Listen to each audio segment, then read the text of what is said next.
Hello, my name is George Falconer and welcome to Peniel. I'm going to read the story about the fall of the walls of Jericho, but I'm going to read some of the passages around it as well to give it context. So I'm going to start at the end of chapter 5. Now when Joshua was near Jericho, he looked up and saw a man standing in front of him with a drawn sword in his hand. Joshua went up to him and asked, "Are you for us or for our enemies?" "Neither," he replied. "But as commander of the army of the Lord, I have now come." Then Joshua fell face down to the ground in reverence and asked him, "What message does my Lord have for his servant?" The commander of the Lord's army replied, "Take off your sandals, for the place where you are standing is holy." And Joshua did so. Taking off sandals reminds me of Moses before the burning bush, when he realised the voice coming from the burning bush was that of God. And here Joshua takes off his sandals because the term the commander of the Lord's army was a sign that this was indeed some sort of manifestation of Lord, and that's what made it holy ground. And therefore he had to take off his sandals just as Moses had to take off his sandals, and he's there with a drawn sword, a symbol of the Lord's army, a symbol of what the Lord was going to do. It's interesting to note that Joshua asks, "Are you for us or for our enemies?" And he says, "Neither. But as commander of the army of the Lord, I have now come." That's all he says. So he's saying, I'm not for your enemies, but I'm not for you either. And it's not because he's neutral, because we tend to think of yin and yang, for or against. But God is for himself and for his glory. And he's not necessarily totally behind everything that we do or against everything that we do, because only God knows what is right. And here we have the commander of the Lord's army, and he said, of the Lord's army. An army is for fighting. And he's really saying to him, "Neither, but I have come to tell you what to do, and I, the Lord, am fighting for you. But I'm fighting for my own glory. You glorify me, and I in turn will give you what you need. You need victories." And so it's not as straightforward as for or against. What Joshua had to do, and this is the key thing I want you to get a hold of throughout the whole of this study. This study is about obedience. Now, Joshua has been singled out to take over from Moses. He was obedient to God in spying out the land and so forth. And here again, he is immediately obedient to taking off his sandals. Obedience usually starts with small things and builds up to bigger things. So Joshua obeys by taking off his sandals. Now chapter 6 goes on to say, "Now Jericho was tightly shut up because of the Israelites. No one went out and no one came in." They were terrified of Israel. They've obviously heard about previous conquests, and they've shut themselves in the city, this mighty, thick, high wall to protect themselves. And bear in mind that Rahab, the prostitute, has hosted 2 spies, because that's key for later on. So Rahab, a prostitute, is used of the Lord for the Lord's will. It's amazing the people God uses. Sometimes the most unlikely people. Who would have thought that God would use a prostitute? Then the Lord said to Joshua, "See, I have delivered Jericho into your hands, along with its king and its fighting men. March round the city once with all the armed men. Do this for 6 days. Have 7 priests carry trumpets of ram's horns in front of the ark. On the 7th day, march round the city 7 times, with the priests blowing the trumpets. When you hear them sound a long blast on the trumpets, have all the people give a loud shout. Then the wall of the city will collapse, and the people will go up, every man straight in. So Joshua, son of Nun, called the priests and said to them, Take up the ark of the covenant of the Lord, and have 7 priests carry trumpets in front of it. And he ordered the people, Advance, march round the city, with the armed guard going ahead of the ark of the Lord.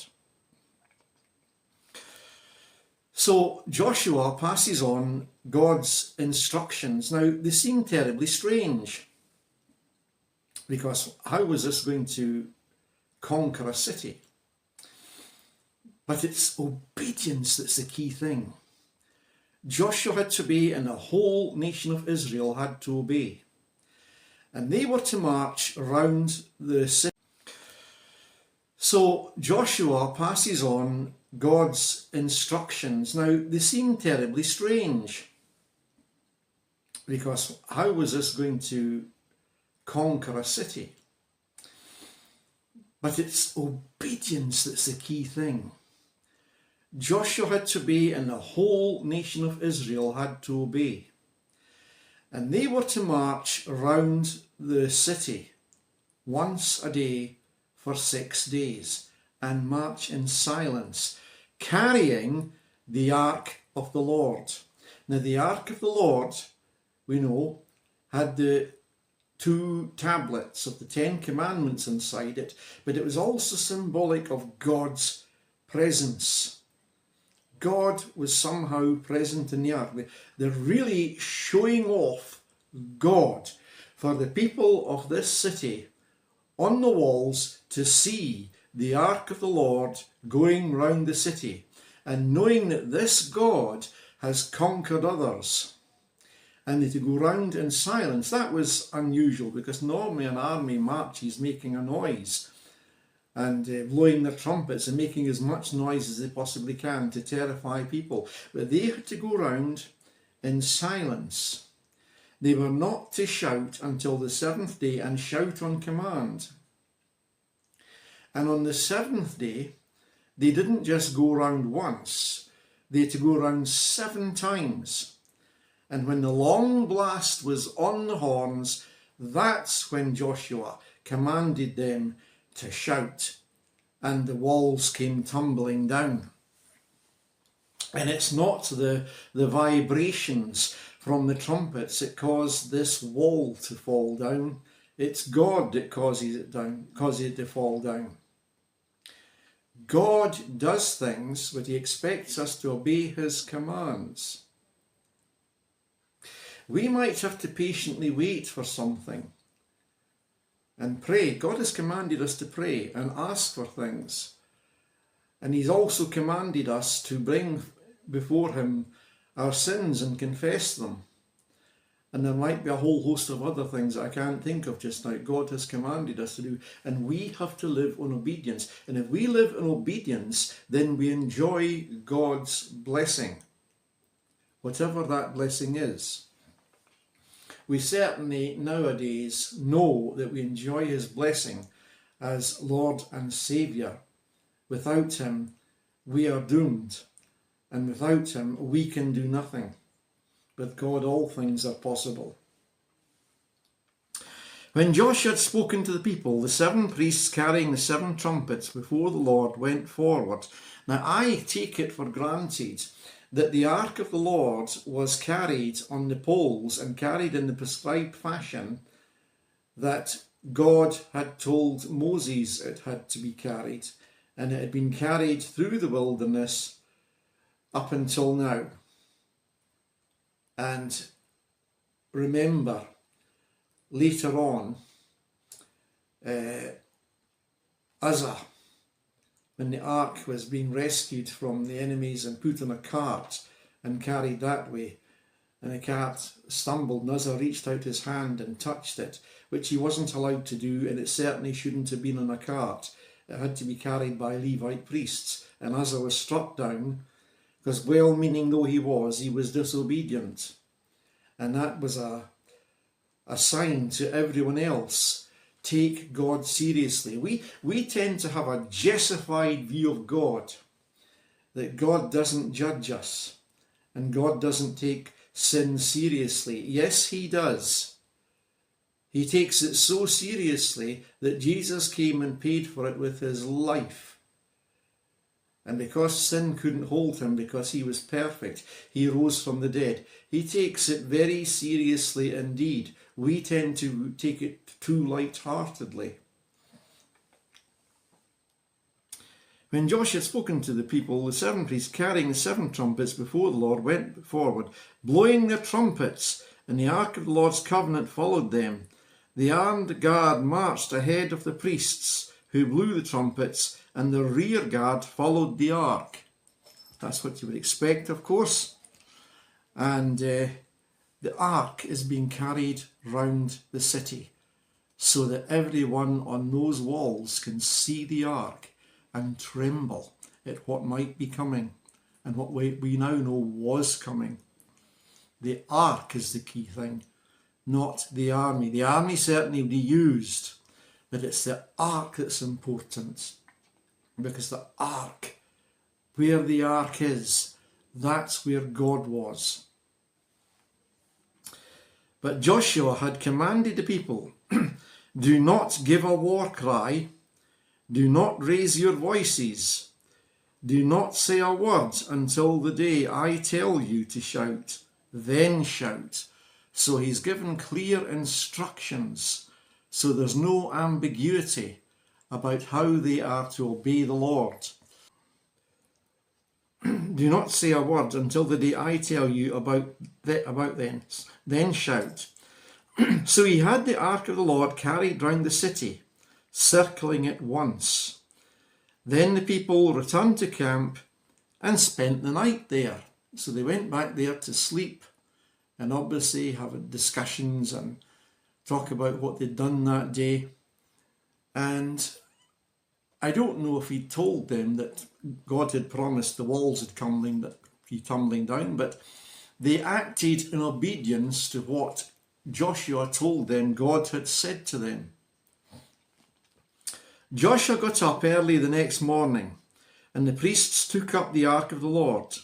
The 7 priests carrying the 7 trumpets went forward, marching before the ark of the Lord, and obviously have discussions and talk about what they'd done that day. And I don't know if he told them that God had promised the walls would be tumbling down, but they acted in obedience to what Joshua told them God had said to them. Joshua got up early the next morning, and the priests took up the ark of the Lord. The 7 priests carrying the 7 trumpets went forward, marching before the ark of the Lord and blowing the trumpets. The armed men went ahead of them, and the rear guard followed the ark of the Lord, marching and blowing the trumpets. So on the 2nd day they marched round the city once and returned to the camp. They did this for 6 days. So for 6 days they are obeying the Lord, doing what God told them to do. Maybe they thought this is madness, but we don't know that. But they are doing as God had instructed. And in so doing, I believe they are deepening their relationship with the Lord. And Joshua is commanding them in obedience to the Lord. The real commander is the Lord. Joshua is a servant who commands the people. He's rather like a head butler in some respects. Or he's the commander-in-chief of the army, but above them is the king. And in this case, the King of Kings. On the 7th day, they got up at daybreak and marched round the city 7 times in the same manner, except that on that day, they circled the city 7 times. Perhaps the people on the wall were wondering what's going on. This is taking much longer than previous days. They're going round and round and round, and they're not attacking us. I assume that they were ready to be attacked. and he would see all the swords and spears and shields and the ark. And as I say, the key thing is the ark. The seventh time round, when the priest sounded the trumpet blast, Joshua commanded the people, "Shout, for the Lord has given you the city. The city and all that is in it are to be devoted to the Lord. Only Rahab the prostitute," remember Rahab had put the spies up, she'd hosted them, "and all who are with her," all of Rahab's family, "in her house shall be spared, because she hid the spies we sent. But keep away from the devoted things, so that you will not bring about your own destruction by taking any of them. Otherwise, you will make the camp of Israel liable to destruction and bring disaster on it. All the silver and gold and the articles of bronze and iron are sacred to the Lord and must go into his treasury." So he's saying, don't take or touch any of the devoted things. And all the silver and gold go to the Lord's treasury. You've not to take anything, and everyone's to be put to death except Rahab and her family. If you touch the devoted things, you invite destruction upon yourself. You're being disobedient to the Lord. It's easy how we are led astray, thinking, oh, just a little thing. But a little thing in disobedience to God is still disobedience and sin. So because Rahab had hosted the spies, she had hidden them, and she knew what was going to happen. She knew that the city was going to fall. She was a wise woman, and God used her. And I wonder if she went on serving the Lord as she lived among the people of Israel. And she must have realised her own gods, which these devoted things would be to, her own gods were useless and futile. There is only one God, and that is the Lord that we worship, who has revealed himself to us through Jesus Christ and through the Bible. When the trumpet sounded, the people shouted, and at the sound of the trumpet, when the people gave a loud shout, the wall collapsed. Now this wall was enormous, and it wasn't just a few inches thick, it was many feet thick and many feet high. You could walk on it easily, and the whole thing collapsed. It would have looked like it would stand forever, and that nothing could withstand it. No army could withstand that wall, because it was so mighty. Well, all the mighty things of this world will not stand against the Lord on the day of judgment, when the Lord finally returns, when Jesus finally comes as Lord and Judge. So we need to be ready every day for his return. We don't know when it's going to be. And all the speculation you read about, and all the stuff you speculate in books and so forth, if they come even close to saying it's going to happen in this particular time, this period, many of these things have come and gone. We don't know. We are told that God will come like a thief in the night. You don't expect a thief. So be ready, because many walls will collapse. In this case, the walls of Jericho came down. Joshua said to the two men who had spied the land, "Go into the prostitute's house and bring her out, and all who belong to her, in accordance with your oath to her." They had promised her they would do this. So the young men who had done the spying went in and brought out Rahab, her father and mother, and she must have realised her own gods, which these devoted things would be to, her own gods were useless and futile. There is only one God, and that is the Lord that we worship, who has revealed himself to us through Jesus Christ and through the Bible.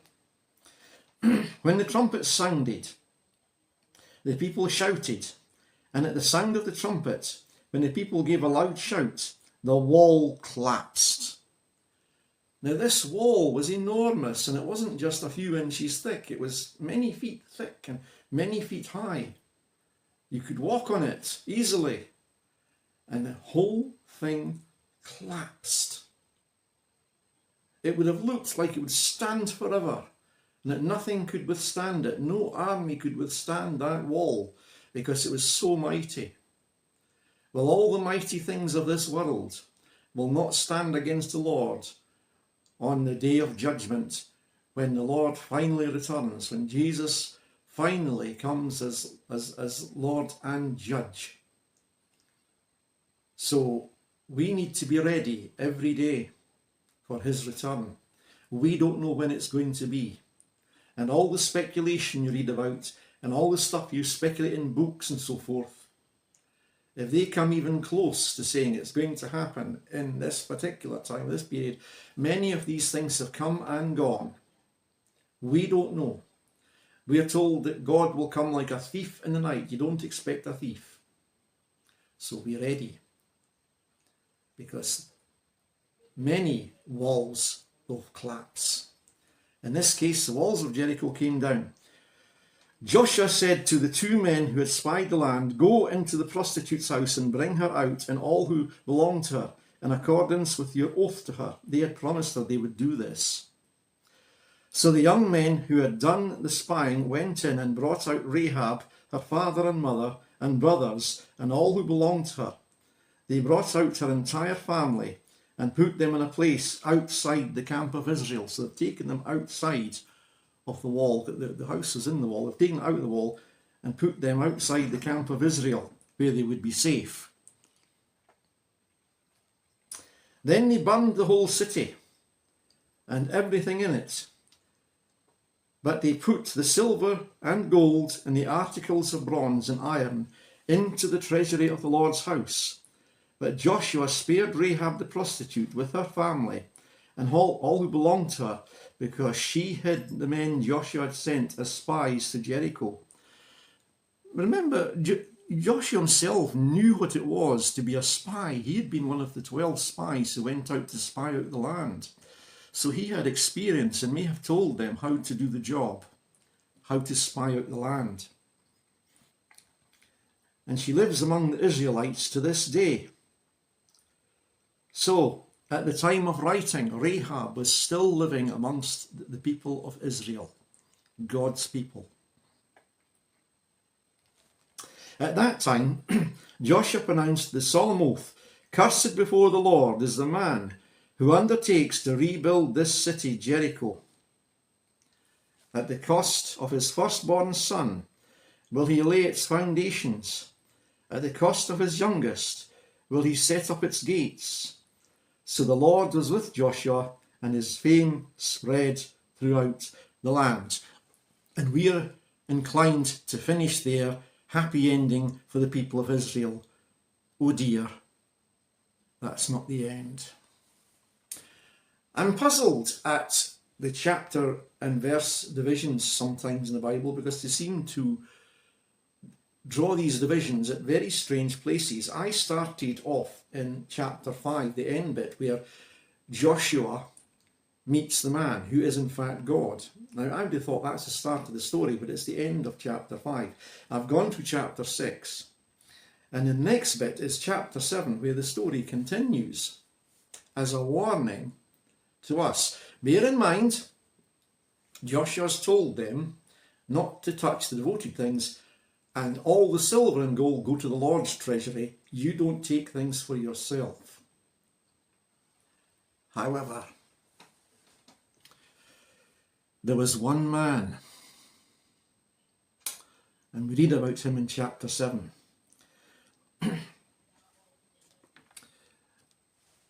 But the Israelites acted unfaithfully in regard to the devoted things. Achan, son of Carmi, the son of Zimri, the son of Zerah, the tribe of Judah, took some of them. So the Lord's anger burned against Israel. And the story will continue, but that's going to be another Peniel video. We'll see how God dealt with the situation, but the end of that verse says, so the Lord's anger burned against Israel. And make no mistake about it, God's holy anger can burn against us when we sin.